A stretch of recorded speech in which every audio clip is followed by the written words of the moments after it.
तो आपका ये था, mention the problems and solution of any three major heavy industry India की। कोई भी जो तीन हैवी इंडस्ट्री है इंडिया की, उनकी आपको बताना कि क्या क्या मेजर प्रॉब्लम है और क्या उनके सॉल्यूशंस हो सकते हैं। तो पहले देखो थोड़ा सा जान लेते हैं कि आपकी जो हैवी इंडस्ट्री है वो आखिर होती क्या है, हैवी इंडस्ट्री क्या होती है। तो देखो जो आपकी हैवी इंडस्ट्री है वो आपकी वो इंडस्ट्री होती है जो आपकी बड़ी बड़ी लार्ज मशीन्स यूज करते हैं, हैवी रॉ मेटेरियल्स यूज करते हो और जिनको एक ह्यूज अमाउंट ऑफ कैपिटल चाहिए होता है ऑपरेट करने के लिए। ये जो इंडस्ट्रीज होती है प्रोड्यूस करते हैं गुड्स एंड गुड्स को क्या बोलते हैं, लार्ज स्केल पर, बहुत मतलब बड़े पैमाने में प्रोड्यूस करते हैं और एक बहुत इंपॉर्टेंट रोल प्ले करते हैं इकोनॉमिक डेवलपमेंट के लिए हमारी कंट्री का। ठीक है, तो हमने इसमें जाना कि हैवी इंडस्ट्री में लार्ज स्केल में प्रोडक्शन होता है, हाई कैपिटल रिक्वायरमेंट होता है, बड़ी बड़ी मशीन्स एडवांस टेक्नोलॉजी का यूज किया जाता है। एग्जाम्पल के लिए देखो आपकी हैवी इंडस्ट्री में कौन सी आ जाएंगी इंडिया में, आपकी जो स्टील की इंडस्ट्री है, ठीक है, आपकी आयरन एंड स्टील प्लांट्स हो गए, आपकी पावर प्लांट्स हो गए या मशीनरी मैन्युफैक्चरिंग। ठीक है, ये आपकी सारी क्या है, हैवी इंडस्ट्रीज है। तो अब हमें इन्होंने क्वेश्चन में यही पूछा है कि आपको कोई भी जो तीन हैवी इंडस्ट्री उनकी प्रॉब्लम और सॉल्यूशंस बताना है। तो पहले मैंने स्टील इंडस्ट्री ले ली, ठीक है। तो देखो उसकी प्रॉब्लम ये है कि आज भी बहुत सारी जो स्टील इंडस्ट्री वहाँ पुरानी मशीनों टेक्नोलॉजी का यूज किया जाता है जिससे एफिशिएंसी कम है और कॉस्ट हाई होती है।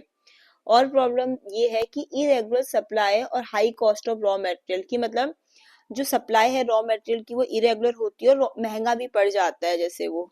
ठीक है,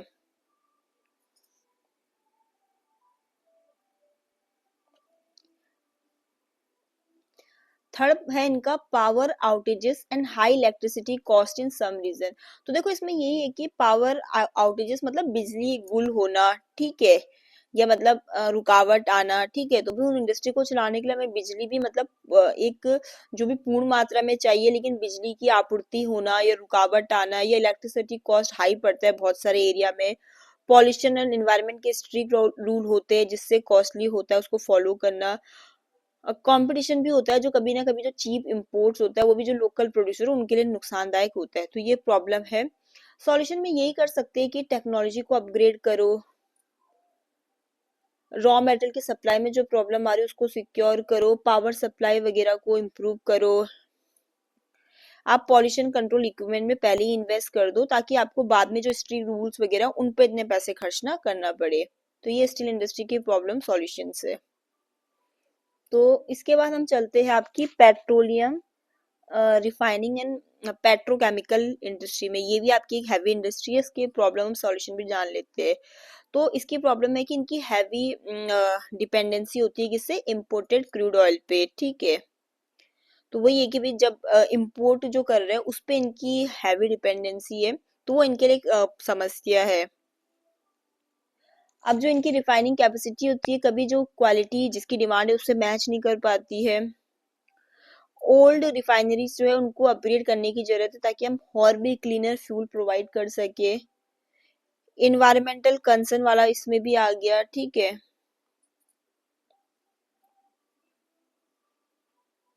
अब क्या होता है कि जो इसमें प्राइस कंट्रोल और सब्सिडीज जो गवर्नमेंट देती है वो कहीं ना कहीं जो आपके प्राइवेट इन्वेस्टमेंट है उनके इंसेंटिव को क्या कर सकता है, रिड्यूस कर सकता है। सॉल्यूशन में यही है कि जो अपने क्रूड ऑयल के सोर्सेज को डाइवर्सिफाई करने की जरूरत है। हमारे पास एक स्ट्रेटेजिक ऑयल रिजर्व होना चाहिए ताकि हम इम्पोर्टेड उसी पे डिपेंड ना रहे। अपनी रिफाइनरी उसको मॉडर्नाइज करो ताकि हम फ्यूल क्लीन दे सके उनको, ठीक है। फॉरेन और डोमेस्टिक इन्वेस्टमेंट को इंक्रीज करना चाहिए ताकि हमारी कैपेसिटी और अच्छी हो सके।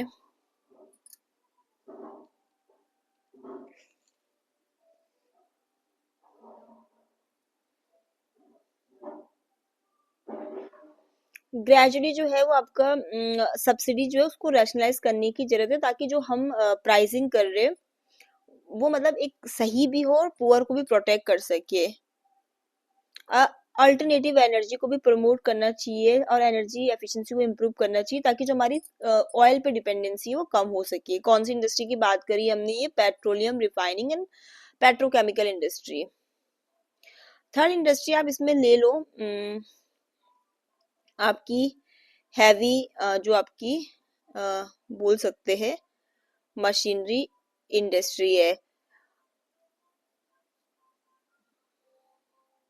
मतलब जो उसमें डील करती है मशीन टूल्स में, लार्ज ट्रैक्टर में या इंडस्ट्रियल इक्विपमेंट में, ठीक है। अब पहले इनकी कुछ प्रॉब्लम्स जान लेते हैं, देन इनका हम सॉल्यूशन भी जानेंगे। तो प्रॉब्लम ये है कि इनिशियल इन फैक्ट्री को सेटअप करने के लिए काफी मतलब हाई इन्वेस्टमेंट करना पड़ता है इनिशियल में, तो उसमें स्मॉल फर्म को काफी स्ट्रगल करना पड़ता है, ठीक है। कि इनिशियल इन्वेस्टमेंट कैसा होता है, काफी हाई होता है। फिर दूसरा है कि लैक ऑफ स्किल्ड इंजीनियर्स और जो आपके टेक्नीशियंस है, ठीक है, उनके पास इतनी अच्छी स्किल्स वगैरह नहीं है। हैवी इंपोर्ट पे करना पड़ता है, किसमें जो हम हैवी इंपोर्ट करते हैं, किसका, हम जैसे कैपिटल, आपका हैवी इंपोर्ट करना पड़ता है आपका स्पेशली स्पेशलाइज पार्ट्स और कैपिटल गुड्स का, उसके लिए हम इंपोर्ट पे डिपेंड है, ठीक है। लो रिसर्च एंड डेवलपमेंट या इनोवेशन होती है बहुत सारे फर्म में, ठीक है। और जो हमारा सपोर्टिंग इंफ्रास्ट्रक्चर है, जैसे हमें इस इंडस्ट्री के लिए अच्छी रोड्स चाहिए, अच्छे पोर्ट्स चाहिए, तो क्या होता है कि वो पुअर है, तो जिससे क्या होता है कि कॉस्ट और बढ़ती है, तो ये तो इनकी प्रॉब्लम होगी।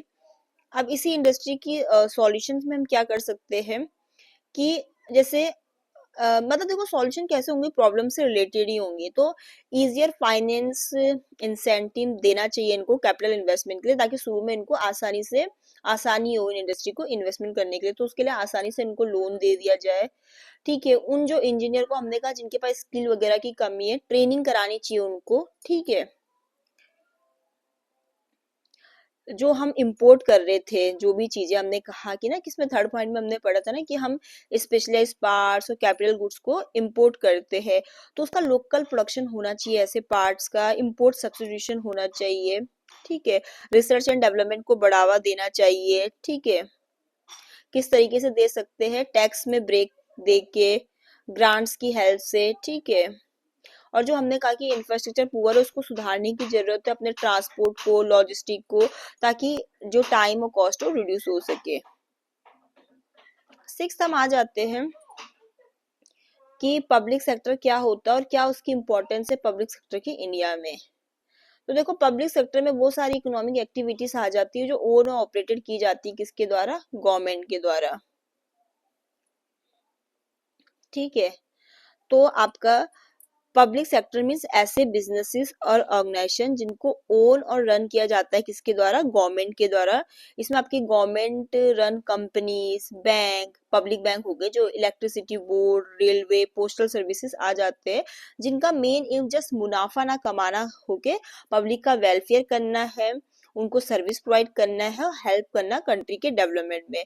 तो हम कह सकते हैं कि पब्लिक सेक्टर मीन्स वो सारे बिजनेस ऑर्गेनाइजेशंस वगैरह आ गए जिनको ओन भी गवर्नमेंट कर रही हो, गवर्नमेंट के द्वारा ही रन किया जाता है, जैसे आपके पब्लिक सेक्टर बैंक हो गए, पोस्टल हो गया, रेलवे हो गया, इलेक्ट्रिसिटी बोर्ड हो गया, जिनका मेन एम जस्ट मुनाफा ही नहीं, पब्लिक का भलाई करना है, सर्विस प्रोवाइड करना है और कंट्री के डेवलपमेंट में मदद करते हैं।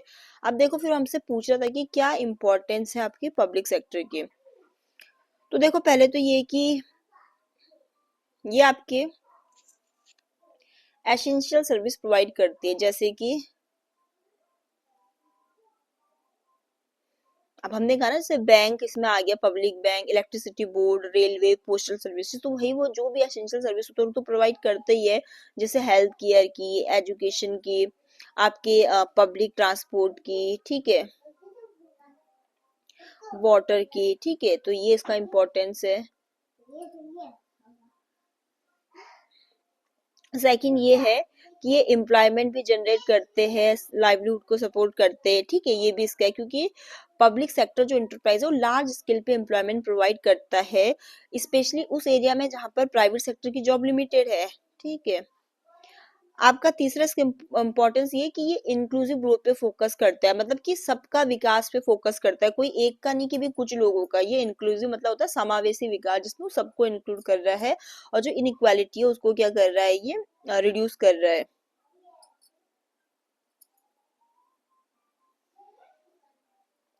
आपका जो पब्लिक सेक्टर है वो इकोनॉमिक डेवलपमेंट में, इंडस्ट्रियलाइजेशंस में क्या करता है, मदद करता है। ये प्रमोट करता है एक बैलेंस रीजनल डेवलपमेंट ग्रोथ, ठीक है। क्योंकि ये देखो क्या होता है कि प्राइवेट सेक्टर तो अपनी इंडस्ट्रीज वगैरह को, फैक्ट्री को ऐसी जगह में सेटअप करेगी जहाँ पर उनको सारी फैसिलिटी मिलेगी, बट पब्लिक सेक्टर ऐसी जगह में, ऐसे पिछड़े इलाकों में भी, बैकवर्ड रीजन में भी सेटअप करता है, ताकि वहाँ के लोगों का भी जॉब मिल सके, और जो रीजनल इनइक्वालिटी है उसमें हेल्प करता है। तो हम कह सकते हैं इस पॉइंट में, फोर्थ में, कि वो आपका एक बैलेंस रीजनल डेवलपमेंट में हेल्प करता है। हेल्प करता है कि आपका इक्विटेबल डिस्ट्रीब्यूशन हो रिसोर्स का, इनकम का। ऐसे नहीं कि भाई आपके रिसोर्स इनकम कुछ फ्यू हैंड्स में जा रहे हैं, नहीं। पब्लिक सेक्टर आगे आगे हेल्प करता है कि जो वेल्थ है, रिसोर्सेज है, वो मतलब इक्विटेबल डिस्ट्रीब्यूशन हो सके उसका, ताकि हर किसी का विकास हो सके। पब्लिक सेक्टर आपका सोशल वेलफेयर, पब्लिक सेफ्टी के लिए भी काम करता है। जैसे पब्लिक सेक्टर के द्वारा आप देखते हो कि सब्सिडाइज फूड उपलब्ध कराना, हेल्थ केयर, जो किसको हेल्प करता है भी, जो आपके पुअर लोग हैं या आपके वल्नरेबल लोग हैं, मतलब जो मतलब उस चीज से अछूते हैं, जो उनकी पहुंच में वो चीज नहीं है, तो उनको हेल्प करता है, क्योंकि पब्लिक सेक्टर के द्वारा ऐसे प्रोग्राम्स, स्कीम वगैरह चलाई जाती है। इसके अलावा आप इसमें लिख सकते हो, 6 पॉइंट तो आपके हो गया, आप चाहो तो इसमें 7 पॉइंट ये लिख सकते हो। ये जनरेट करता है रेवेन्यू आपका, किसके लिए, गवर्नमेंट के लिए। जो आपके प्रॉफिटेबल पब्लिक एंटरप्राइज है वो गवर्नमेंट की इनकम में ऐड करते हैं, जिसको गवर्नमेंट किसके लिए यूज करता है, समाज के भलाई के लिए। गवर्नमेंट के जो प्रोग्राम आते हैं, स्कीम आते हैं, तो गवर्नमेंट के लिए रेवेन्यू भी जनरेट करता है कौन, आपके पब्लिक सेक्टर। इतना ही नहीं भाई, आपके जो पब्लिक सेक्टर है तो प्रमोट करते हैं आपके रिसर्च को, लॉन्ग टर्म प्रोजेक्ट्स को, ठीक है। क्योंकि जो गवर्नमेंट फर्म है वो ऑफ्टन इन्वेस्ट करते हैं, जैसे रिसर्च हो गया, ट्रेनिंग पे, बड़े बड़े प्रोजेक्ट्स में, तो प्राइवेट फर्म अवॉइड करते हैं, क्योंकि उन्हें पता है कि भी हम ऐसे रिसर्च पे, ट्रेनिंग पे ज्यादा खर्च करेंगे तो हमें इतना रिटर्न नहीं मिलेगा। बट पब्लिक सेक्टर आगे आके रिसर्च पे, ट्रेनिंग पे फोकस करता है, उस पर इन्वेस्ट करता है।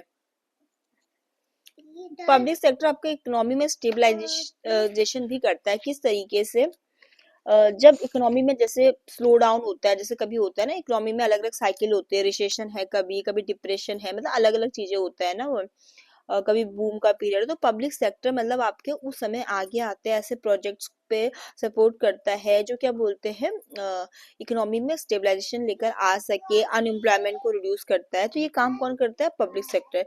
इतना नहीं, मोनोपोलिस को भी कंट्रोल करता है। अब देखो, अगर प्राइवेट सेक्टर ही होगा तो क्या कर सकता है, मोनोपोली क्रिएट कर सकता है, जो कस्टमर को नुकसान पहुंचाएगा। बट पब्लिक सेक्टर क्या करता है, रेगुलेट करता है चीजों की डिमांड, सप्लाई को, और फेयर प्राइस चार्ज करता है, ताकि मोनोपोलिस को कंट्रोल कर सके और एक फेयर कंपटीशन हो सके। तो ये क्वेश्चन 6 में हमने पब्लिक सेक्टर का मीनिंग और उसकी इम्पोर्टेंस जाने हमारे इंडिया के लिए।